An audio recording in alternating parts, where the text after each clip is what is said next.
اب یہ باقر جو آپ کو علم ہے جس کا بڑا ذکر ہوتا ہے، ایڈہاک ججز کے ذریعے سپریم کورٹ کو من پسند افراد کی آماجگاہ بنانے سے پہلے چیف جسٹس آف پاکستان نے سینیارٹی کا مسلمہ اصول پیروں تلے روند کر عدالتوں کے غیر اعلانیہ آمر کی چوپال بنانے کی کوشش کی۔ آئین سے وفادار باصول ریٹائرڈ ججز سے توقع ہے کہ وہ عدالت کی تباہی کے اس مکروہ عمل کا حصہ بننے سے گریز کریں گے۔ چیف جسٹس کو زیر التوا مقدمات کو نپٹانے کے لیے آئین کے ہاتھ میں اٹھائیں اور پچھلے 2 برس کے دوران بے گناہ شہریوں کے خلاف خالص سیاسی بنیادوں پر قائم کیے جانے والے ہزاروں جھوٹے مقدمات کے فوری اخراج سے اس عمل کا آغاز کریں۔ من پسند کیسز، من پسند ججز، من پسند بینچز، من پسند فیصلوں اور آئین اور قانون کی من پسند تشریحات کا دھندا چھوڑ کر منصب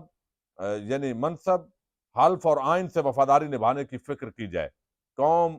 ٹروجن ہارسز کے ذریعے عدلیہ کو فتح کرنے کی کسی کوشش کو ہرگز قبول نہیں کرے گی۔ تو یہ بڑا سخت رد عمل آیا ہے قاضی صاحب کے ایڈہاک ججز جو ہے ان کو لانے کے حوالے سے تحریک انصاف کا۔ تو اب ایسے لگتا ہے کہ چیف جسٹس کی صورت میں ایک چیف جسٹس نہیں بلکہ سیاسی رہنما، ایک سیاستدان جو ہے اس کو عوام بھگت رہی ہے۔ یہ ایسا تاثر پچھلے کچھ عرصے سے جو ہے وہ ابھر رہا ہے۔ اچھا، دوسری طرف جو ہے وہ کہا گیا ہے کہ کسی صورت کے اندر بھی تحریک انصاف کو مخصوص نشستیں نہیں دی جائیں گی، کیونکہ جوڈیشل پیکج کسی بھی صورت میں لانا ہے، خواہ اس کے لیے ایمرجنسی اور مارشل لا کی طرف بھی بڑھنا پڑے۔ اب یہ میں نہیں کہہ رہا بلکہ یہ نون لیگ کے ہی صحافی گردانے جاتے ہیں اور انتہائی بلکہ کسی اور کے گردانے جاتے ہیں، منیب فاروق، انہوں نے کہا ہے کہ حکومت اور اسٹیبلشمنٹ، یہ ان کا دعویٰ ہے جو میں آپ کے سامنے رکھ رہا ہوں۔ یہ صورتحال میں اس لیے بتا رہا ہوں کہ آنے والے دنوں کے اندر جو اس وقت حالات آپ کو نظر آ رہے ہیں اس سے کئی گنا زیادہ سخت حالات ہوں گے۔ اب یہ جو ہے وہ اسٹیبلشمنٹ کے قریبی صحافی سمجھے جاتے ہیں، صحافی تو نہیں ہے یہ، ویسے یعنی اینکر ہے۔ حکومت اور اسٹیبلشمنٹ، منیب فاروق کہتے ہیں، حکومت اور اسٹیبلشمنٹ نے فیصلہ کیا ہے کہ مخصوص نشستوں کے سپریم کورٹ کے فیصلے پر کسی صورت عمل درآمد نہیں کیا جائے گا۔ نہ الیکشن کمیشن اور نہ ہی اسپیکر قومی اسمبلی اس پر عمل کریں گے۔ کوئی توہین عدالت میں جاتا ہے تو جائے، یہ منیب فاروق جیسا بندہ دعویٰ کر رہا ہے۔ اب اس کا مطلب ہے کہ آئین، قانون، پاکستان کی عوام کی رائے ان کو پیروں تلے روند کر، یعنی اس سے بڑا مارشل لا کیا ہوگا؟ یعنی آپ نے سپریم کورٹ آف پاکستان کے اگر اکثریتی فیصلے کو نہیں ماننا تو یہ تو کھلی ایک مطلب ہے مارشل لا کی شکل ہے۔ حکومت، بھائی کون سی حکومت؟ اگر وہ آج فارم 45 کھل جائیں تو حکومت یہ تو ختم، یہ تو اپوزیشن ہے 17 جماعتوں والی، اور پیپلز پارٹی کے ساتھ ملا لیں تو وہ کچھ بنیں گے، یعنی اس تناظر میں ان کی بیوروکریسی اور سندھ ان کو ٹھیکے پہ ملا ہوا ہے، ورنہ غیر جانبدار الیکشن ہوں تو پیپلز پارٹی کے حالات بھی اسی طرح سندھ کے اندر موجود ہیں۔ تو لہذا ایک بات یہ بتائی گئی ہے اب ان لوگوں کی طرف سے کہ کسی صورت بھی اس پر عمل نہیں کرنا۔ اچھا، دوسری طرف مسلسل جو ہے وہ کہا جا رہا ہے، اب یہ سمیع ابراہیم ہے، یہ کہتے ہیں ایک میٹنگ ہوئی ہے پنڈی میں اور ایک میٹنگ ہوئی ہے اسلام آباد میں، اور ذرائع کہتے ہیں کہ یہ فیصلہ کر لیا گیا کہ ملک میں ایک طرح کی ایمرجنسی لگا دی جائے۔ دوسری طرف یہ تو چلیں کہہ سکتے ہیں کہ پی ٹی آئی کے بڑے حامی ہیں، کاشف عباسی ایک غیر جانبدار صحافی گردانے جاتے ہیں، وہ کہہ رہے ہیں کہ ہم حالات اس طرف لے کر جا رہے ہیں جہاں نہ جمہوریت رہے گی اور نہ یہ نظام رہے گا۔ ہم نے سنا تھا ریاست ماں جیسی ہوتی ہے، لیکن حکومتی وزراء ثابت کر رہے ہیں کہ یہ بدلہ لینے والی ریاست ہے۔ اچھا، یہ جو ہے نا یہ ایک تو بڑی سخت قسم کا جو ماحول ہے وہ بنتا ہوا دکھائی دے رہا ہے۔ اچھا، اب اسحاق ڈار ہوں یا باقی بہت سارے نون لیگ کے لوگوں نے کہا جی ہمیں تو نہیں پتا، اور یہ ابھی فیصلہ نہیں ہوا کہ تحریک انصاف پر پابندی لگانی ہے، چونکہ اب رد عمل آیا سخت، پابندی ویسے بھی اڑ جانی ہے، رہنی ہے کوئی نہیں، تو اب یہ کیا ہوگا؟ کھلواڑ ہوگا۔ یعنی ایک جو پیکج لانا ہے اس کا مقصد اسلام آباد ہائی کورٹ کو مینج کرنا بھی ہے۔ بظاہر یہ بتایا جاتا ہے چونکہ اسلام آباد ہائی کورٹ کے اندر یا تو نئے ججز آئیں گے، لیکن دوسری ہائی کورٹس کے ججز جو ہے وہ دوسری ہائی کورٹس میں ٹرانسفر ہو سکیں، اس طرح کی ایک شکل لانے کی بات ہو رہی ہے تاکہ اسلام آباد ہائی کورٹ کے اندر جو اس وقت آئین اور قانون سے وفادار جج کھڑے ہیں ان پر بھی ایک تلوار لٹکائی جائے اور اکثریت کو اقلیت کے اندر تبدیل کر کے ٹاؤٹ قسم کے کردار وہاں پہ جو ہے وہ لا کے بٹھائے جائیں۔ اچھا، یہ چیز ہے ایک طرف، اس طرح کے خدشات ہیں جن کا اظہار ہو رہا ہے، اور دوسری طرف جو ہے وہ بتایا جا رہا ہے کہ جب عدلیہ کا بے توقیر کیا جائے گا، فیصلہ نہیں مانا جائے گا، اور قاضی فائز عیسیٰ دیکھیں نا، کئی دفعہ اقلیت میں چلا جاتا ہے جج، کوئی مسئلہ نہیں ہوتا، لیکن اس کی انا ریاست اور آئین سے شاید قاضی صاحب کی بڑی ہو گئی ہے کہ وہ کسی بھی صورت، حالانکہ مقدمات کو نپٹانا ہے اس لیے ہم نے جلدی کرنی ہے، تو بھائی آپ تو جا رہے ہو،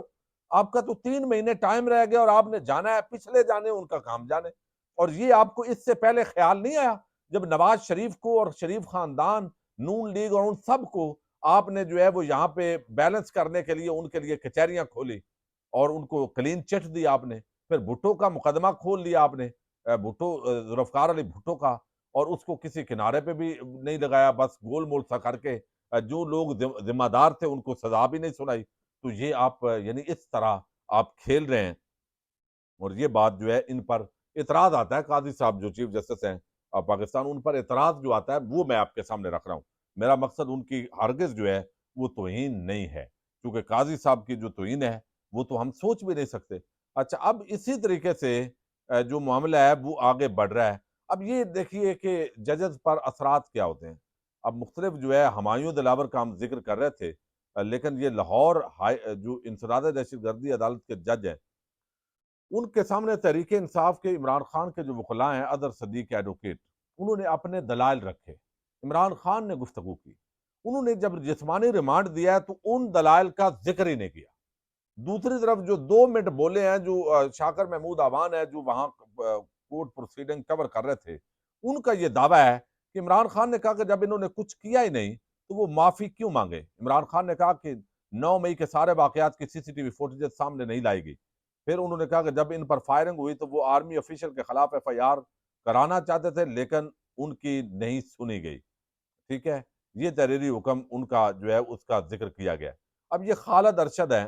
جج، انہوں نے عمران خان کو جدید ڈیوائسز کے ذریعے مجرمانہ سازش پھیلانے کا الزام ہے۔ پولیس نے تحقیقات مکمل کرنے کے لیے وائس میچنگ ٹیسٹ سمیت دیگر تفتیش کرنی ہے۔ انصاف کے اصولوں کو مد نظر رکھتے ہوئے تفتیش کے عمل میں خلل نہیں ہونا چاہیے۔ عمران خان کا تمام مقدمات میں 10 دن کا جسمانی ریمانڈ منظور کیا جاتا ہے۔ ملزم کو 25 جولائی کو ویڈیو لنک کے ذریعے دوبارہ عدالت میں پیش کیا جائے۔ یہ تحریری حکم نامہ انسداد دہشت گردی عدالت کا، اور پھر وہ کہتے ہیں کہ عمران خان کا جسمانی ریمانڈ دینے والے جج خالد ارشد نے، عمران شاکر عوان لکھتے ہیں کہ وکلاء کے دلائل کو ریکارڈ کا حصہ نہیں بنایا۔ پراسیکیوشن نے 1 منٹ کے دلائل دیے، ان کے وہ دلائل بھی تحریری فیصلے میں شامل کر لیے، جو انہوں نے نہیں دیے وہ بھی شامل کر لیے۔ جو دلائل مسلسل 4 گھنٹے ایڈوکیٹ اظہر صدیق اور عثمان گل نے دیے اور انہیں ریکارڈ کا حصہ ہی نہیں بنایا، اور دونوں وکلاء نے عدالت سے ان کے دلائل کو ریکارڈ اور عدالتی فیصلے کا حصہ بنانے کی اصطلاح کی تھی۔ تو جب جج پہلے ہی مائنڈ بنا لے تو اس کا کوئی حل نہیں ہے۔ یہ ہمایوں دلاور کا بھی بتایا جا رہا ہے کہ یہ جج جو ہے یہ ریکارڈ توڑے گا۔ اب دوسری طرف جو ہے وہ بڑی کامیابی ملی ہے تحریک انصاف کو، امریکہ اور یونائٹڈ نیشنز کے بعد اب برطانیہ کے اندر ہاؤس آف کامنز کے اندر جو ہے وہ بتایا جا رہا ہے کہ یہاں پہ تحریک انصاف کے حق میں ہاؤس آف کامنز کے اندر ایک بڑی عام قرارداد آئندہ چند دنوں کے اندر آنے جا رہی ہے، اور جیو نیوز کے جو رپورٹر ہیں وہاں پہ برطانیہ کے اندر، مرتضیٰ علی شاہ، انہوں نے بھی اس کی تصدیق کی ہے، اور اجمل جامی جو ہے انہوں نے بھی اس کا ذکر کیا ہے۔ اب اس پوری صورتحال کے اندر حالات جس تصادم کی طرف بڑھ رہے ہیں، یقینی طور پر جو ہے وہ ایڈہاک ججز کے خلاف تحریک انصاف کا، حامد خان گروپ جو وکلاء کا ہے ان کا، یہ طبل جنگ بج چکا ہے، سائرن بھی بج رہے ہیں کہ اگر اور کچھ نہ ہوا تو ایمرجنسی پلس آئے گا، اور یہ شہباز شریف تو حکومت یہاں سے بھاگنے کی تیاری کے اندر ہے بظاہر، اور ان کو یہ لگتا ہے کہ اگر عمران خان باہر آ گیا جیل سے تو پھر ہم یہاں پہ نہیں رہ سکیں گے، اور اسی خوف کی وجہ سے یہ ایسے بخلاٹ کا شکار ہیں کہ آئین، قانون اور پاکستان کی عوام کی منشا اور ان کی رائے کو روند کر یہ ایک آمریت زدہ پاکستان جو ہے وہ قائم کیے ہوئے ہیں۔ اس ماحول میں انویسٹمنٹ اور باقی چیزیں سب ہڑتال کر رہے ہیں، اپنی جگہ چیخ و پکار ہے، ہر بزنس کمیونٹی، مزدور، ہر بندہ رل گیا ہے، بجلی کی اتنی قیمتوں کے اندر اضافہ ہو گیا ہے، اور پھر جو ہے وہ پیٹرولیم پرائسز کے اندر اضافہ ہو رہا ہے، لیکن ٹس سے مس نہیں ہو رہے۔ لگتا ہے کہ جیسے ان کا یہ ذہن میں ڈال دیا گیا کہ یہ پاکستان آپ نے خرید لیا ہے۔ اللہ تعالیٰ پاکستان کا حامی و ناصر ہو۔ پاکستان زندہ باد، پاک فوج پائندہ باد۔